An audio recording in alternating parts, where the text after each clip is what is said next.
अस्सलाम वालेकुम नाजरीन, आप देख रहे हैं न्यू बीबीसी न्यूज एचडी और मैं हूं आपकी मेजबान सना चौधरी। शामिल करते हैं आज की अहम खबरें।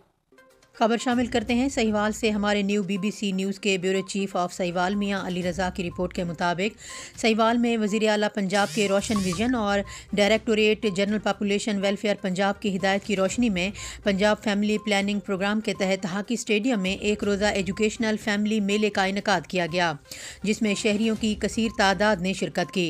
इस पुरवकार तकरीब के मेहमान खसूसी एडिशनल डिप्टी कमिश्नर जनरल नियाज अहमद मुगल थे, जबकि directorate general population welfare Punjab के डिप्टी डायरेक्टर फाइनेंस राय समीउल्ला और district sports officer Aamir Rashid ने खसूसी शिरकत की।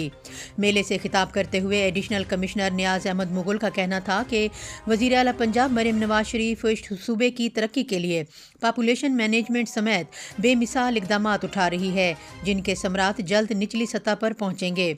उनका मजीद कहना था कि हुकूमत पंजाब अपने शहरियों की हिफाजत, सेहत और बेहतरीन तालीम और तरबियत के लिए तमाम दस्तियाब वसाइल बरूकार ला रही है।